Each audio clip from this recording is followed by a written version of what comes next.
Baik, terima kasih. Teman-teman wartawan, hari ini saya diminta Bapak Presiden untuk menyampaikan keputusan Bapak Presiden mengenai gaji ke-13 untuk tahun 2020. Seperti diketahui bahwa gaji ke-13 itu sudah dianggarkan di dalam APBN tahun anggaran 2020 dan itu ada di dalam Undang-Undang APBN. Namun pelaksanaan Undang-Undang APBN 2020 memang mengalami banyak sekali perubahan diakibatkan karena terjadinya COVID-19 yang mempengaruhi sangat besar terhadap keseluruhan postur APBN, terutama di bidang belanja negara, di mana banyak sekali tambahan-tambahan anggaran yang muncul untuk penanganan COVID dan untuk pemberian bantuan sosial serta untuk pemulihan ekonomi.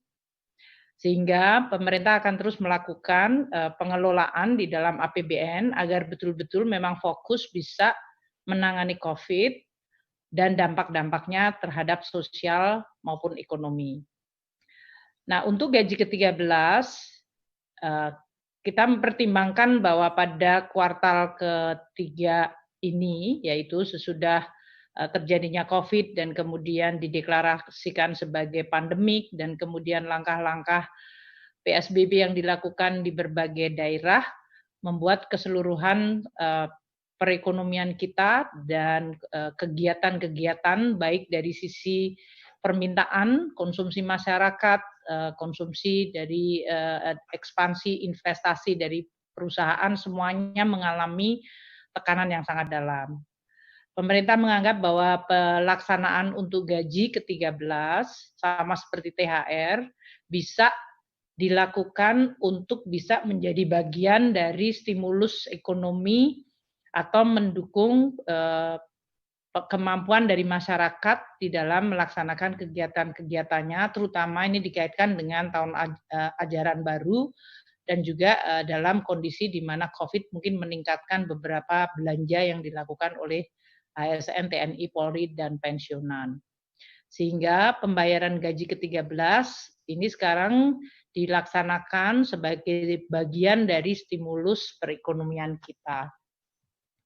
Nah, untuk kebijakan gaji dan pensiun ke-13 ini, kami melaksanakan dengan memperhatikan kebijakan THR yang sudah dilakukan pada bulan Mei yang lalu, yaitu tidak diberikan kepada pejabat negara, pejabat eselon 1 dan pejabat eselon 2 dan pejabat setingkat mereka. Namun, gaji dan pensiun ke-13 diberikan kepada seluruh ASN TNI Polri yang berada di tidak masuk dalam kategori tadi pejabat negara eselon 1, eselon 2 dan pejabat setingkatnya.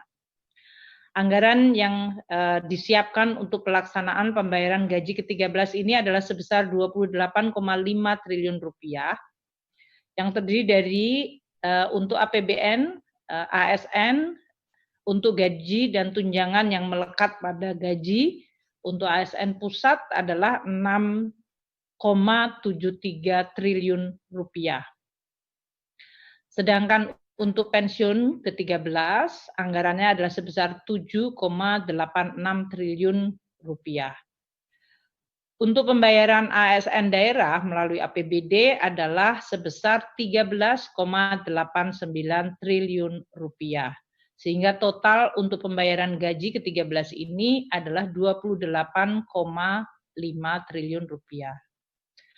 Pembayaran gaji ke-13 akan direncanakan dilakukan pada bulan Agustus 2020 dan untuk pelaksanaan ini kita akan segera mengeluarkan revisi dari regulasi-regulasi yang ada.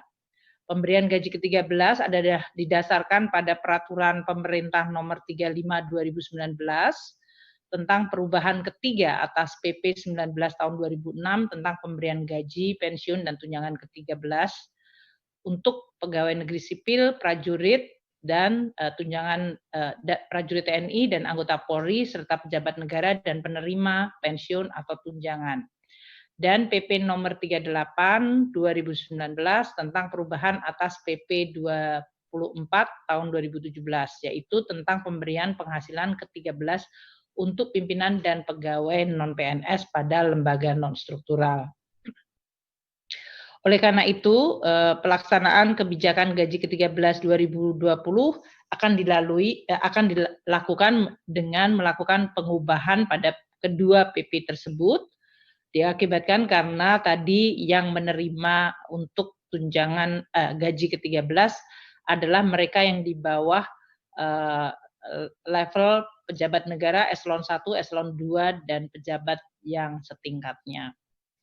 Untuk pelaksanaan ini kami akan melakukan koordinasi dengan Menpan RB di dalam perubahan PP yang diharapkan bisa selesai dalam waktu 1-2 minggu, sehingga pada bulan Agustus kita sudah akan bisa melakukan pelaksanaan pembayaran gaji ke-13 untuk seluruh ASN, TNI, Polri, dan pensiunan. Mungkin itu yang bisa saya sampaikan untuk teman-teman wartawan yang sejak beberapa saat terakhir selalu menanyakan mengenai masalah gaji ke-13. Nanti di dalam pelaksanaannya tentu kita akan terus memonitor, terutama tadi peraturan perundang-undangan, yaitu perubahan PP 35 dan PP 38 untuk bisa disegerakan. Dan untuk pelaksanaan di setiap kementerian lembaga maupun di daerah kita akan monitor mulai pada bulan Agustus nanti. Demikian yang bisa saya sampaikan. Terima kasih. Wassalamualaikum warahmatullahi wabarakatuh. Silakan kalau